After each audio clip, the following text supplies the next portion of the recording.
ጤና ይስጥልን።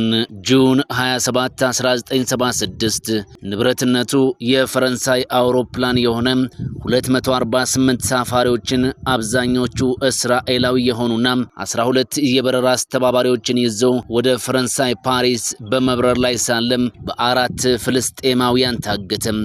እነዚሁ ፍልስጤማውያን አጋቾች አውሮፕላኑ የሄድበት የነበረውን አቅጣጫ አስቀይረው ወደ ሊቢያ ቤንጋዚን እንዲበር አስገደዱ። በትዕዛዙ መሰረት አውሮፕላኑ ቤንጋዚን ሊቢያ ደረሰ። በቤንጋዚን አየር ማረፊያ ነዳጅ ቀርቶ ጉዞ ወደ ኢንቴቤ ኤርፖርት ዩጋንዳ በረረ። ከሰዓታት በኋላም በዚያ ደረሰ። ተሳፋሪዎች በመስኮት በኩል የዩጋንዳን ወታደራዊ መለዮ የለበሱ ወታደሮችን ሲመለከቱ በሚታደጓቸው ሰዎች እጅ ውስጥ እየገቡ መስሏቸው ተደሰቱ። ነገር ግን የሆነው ሌላ ነው። ጀነራሉ ወደ አውሮፕላኑ በመግባት ከፍልስጤማውያን አጋቾች ጋር ሲጨባበጡ ሲያዩ መልሰው ወደ ነበሩበት ፍርሃት ተመለሱ። ከደቂቃዎች በኋላ አጋቾቹ ምን እንደሚፈልጉ ለተሳፋሪዎቹ ነገሯቸው። $5 ሚሊዮን እና በእስራኤል መንግስት ታስረዋል የተባሉ 53 ፍልስጤማውያን ከእስር እንዲፈቱ ጠየቁ። ይህ ደግሞ የማይሆን ከሆነ ከቀናት በኋላ ከታጋቾቹ ውስጥ አንዱን መግደል እንደሚጀምሩም አስጠነቀቁ። ይህንን ተከትሎም የእስራኤል ምክር ቤት ውጥረት ውስጥ ገባ። ወዲያውኑም ጠቅላይ ሚኒስትሩ ለአሜሪካው ፕሬዝዳንት ስልክ በመደወል ግብጽ ጣልቃ ገብታ እንድትስማማ ጠየቁ። እስራኤልን የማትወዳት ግብጽ ትዕዛዙ ከአሜሪካ መጥቶባታልና እሺ አለች። የወቅቱ የግብጹ ፕሬዝዳንት አንዋር ሳዳት ምልጃው ሳይሳካላቸው ቀርቶ ወደ ፍልስጤሙ ነፃ አውጪ ድርጅት መሪ ያሲር አረፋት ጋር በመሄድ የያሲር የቡድን አባላት ወደ አጋቾቹ እንዲሄዱ አግባብተው ቢልኩም አጋቾቹ በፍጹም ለድርድር ፈቃደኞች ሊሆኑ አልቻሉም። በእስራኤል ምክር ቤት ውጥረት ቀጥሏል። የተባሉትን ለመፈጸምና ታጋቾቹን ለማስለቀቅ ወደ ውሳኔ ደረሱ። ነገር ግን አሜሪካና እንግሊዝ ለዚህ ተባባሪ እንደማይሆኑና ከአሸባሪዎች ጋርም ለመደራደር ፈቃደኞች አለመሆናቸውን ግልጽ አድርገው አሳወቁ።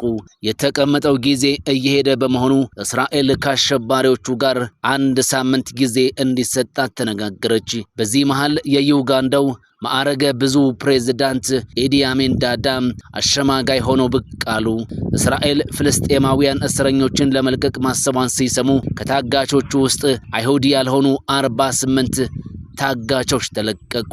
በጊዜ መራዘሙ ላይ ሲስማሙም ሌሎች 100 እስራኤላዊ ያልሆኑ ታጋቾችም ተለቀቁ። አሁን 84 እስራኤላውያን፣ 10 ፈረንሳውያንና የበረራ ቡድን አባላት ብቻ በእገታ ውስጥ ቀሩ። የእስራኤል ምክር ቤት ቀጣይ ምን መሆን እንዳለበት በጭንቅ እየመከረ ነው። ብዙዎች የአጋቾቹን ጥያቄ ስለማሟላት ቢያስቡም ጥቂት የሚባሉ ወታደራዊና የደህንነት ሰዎች በጽኑ ተቃወሙ። እንግሊዝ፣ አሜሪካና ፈረንሳይም ድርድር ማድረግ ለሌሎች አሸባሪዎች የልብ ልብ ይሰጣልና ድርድሩን አንደግፍም አሉ። በዚህም ድርድሩ ከምርጫ ውጭ ሆኖ ታጋቾቹን ማዳን የእስራኤል መከላከያ እንዲወጣው ተወሰነ። ይህም በታሪክ አስደናቂ ከሆኑ ኦፕሬሽኖች ውስጥ አንዱ የሆነው ኦፕሬሽን ኢንቴቤ እውን እንዲሆን ተወሰነ። በአጋቾች የተሰጣቸው ቀን ሊያልቅ አንድ ሳምንት ብቻ በቀረበት አስቸኳይ ስብሰባ በመቀመጥ የእስራኤል መከላከያ መምከር ጀመረ። አየር ወለዶች ወደ ቪክቶሪያ ሐይቅ ወርደው በአየር በሚነፉ ጀልባዎች እየተንሳፈፉ ወደ ዩጋንዳ ወደብ በመቅረብና ወደ ውስጥ በመዝለቅ አጋቾችን ገድለው ከዚያም ኢዲ አሚን በሰላም እንዲወጡ እንዲያደርጉ መጠየቅ ነበር። ነገር ግን በትልልቅ አዞች የተሞላው የቪክቶሪያ ሐይቅ እቅዱን እንዲከሽፍ አደረገው። በተጨማሪም ኢዲ አሚን ዳዳን ማመኑ በራሱ የሚያስከትለው መዘዝ የከፋ ስለሚሆን እቅዱ ተሰረዘ። በኬንያ የሚገኙ አይሁዳዊ ባለሀብቶች የወቅቱን የኬንያውን ፕሬዝዳንት ጆሞ ኬንያታን በማናገር የኬንያን አየር ማረፊያ ለመነሻና ለማረፊያ እንዲጠቀሙ ፈቀዱላቸው። በኬንያ ድንበር አድርገው የእስራኤል ወታደሮች ወደ ዩጋንዳ በመግባት አስፈላጊውን ሁሉ መረጃ ሰበሰቡ። በተጨማሪም ታግተው ከተለቀቁ ሰዎች መሃል በቀድሞ ሕይወቱ ወታደር ከነበረ ሰው አጋቾቹ ስለታጠቁት መሳሪያ አይነትና ብዛት መረጃን አገኙ። ታጋቾቹም የት እንዳሉ በሚገባ ተጠንቶ ተጠናቀቀ። C130 የጦር አውሮፕላኖች ከእስራኤል ተነስተው በሌሎች ሀገራት ራዳር እይታ ውስጥ እንዳይወድቁ ዝቅ ብለው እየበረሩ ኬንያ ናይሮቢ አረፉ። 100 ሰዎችን የያዘው ቡድን በ3 የተከፈለ ሲሆን ጥቂት ሰዎችን የያዘው ቡድን የግንኙነትና ትዕዛዝ ማስተላለፍ ስራ ይሰራል። 29 ሰዎችን የያዘውና በኮሎኔል ዮናታን ኔትናሁ የሚመራውና ልዩ ከሆነው የእስራኤል ወታደራዊ ህዋስ የተመረጡ ወታደሮች ያሉበት የዘመቻውን ዋና ተግባር የሚፈጽምና የአየር መንገዱ ዙሪያ ከዩጋንዳ ወታደሮች ጥቃት የሚከላከሉ ናቸው። አሁን አጋቾቹ የሰጡት የጊዜ ገደብ ሰዓታት ብቻ ቀርተውታል። 4 የጦር አውሮፕላኖችና 1 የግንኙነት ቡድኑ የሚቆይበትና ሌላ የሕክምና ቡድን በሚይዝ መደበኛ አውሮፕላኖች ታጅበው ወደ ኬንያ በረሩ። 7 የሕክምና ቡድን የያዘውን አውሮፕላን ትተው 5ቱ አውሮፕላኖች ወደ ኢንቴቤ በረሩ። የግንኙነት ህዋሱን የያዘው አውሮፕላን አየር ላይ እያንዣበበ ሲቀር 4ቱ የጦር አውሮፕላኖች መሬት ላይ አረፉ። የእስራኤል ኮማንዶዎች የኢዲ አሚን ዳዳን መኪኖች በሚመስል መኪና ወደ ኤርፖርቱ በር ገሰገሱ። ነገር ግን አንድ የተጠራጠረ ወታደር አስቆማቸው። ኮሎኔል ዮናታን ኔትናሁ ወታደሮችን ገድሏቸው እንዲያልፉ ትዕዛዝ አስተላለፉ። ኮማንዶዎቹ ድምጽ ማፈኛ በተገጠመላቸው መሳሪያ ገድሏቸው አለፉ።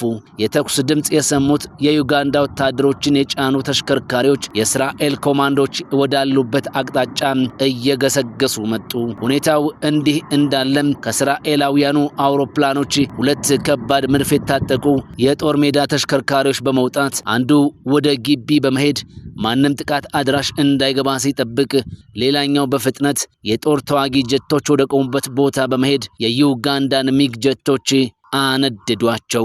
የአየር ኃይል ሰዎች እየዘለሉ ወጡ።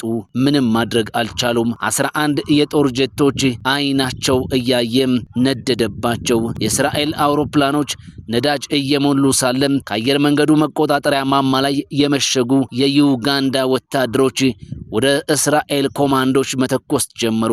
እስራኤላውያኑን የሚያስለቅቀው ቡድን አጋቾቹን ገድሎ ታጋቾቹን ደግሞ ይዞ አውሮፕላኖች ወዳሉበት ቦታ ደረሱ። የእስራኤል ኮማንዶች ማማውን በመድፍ ደበደቡት።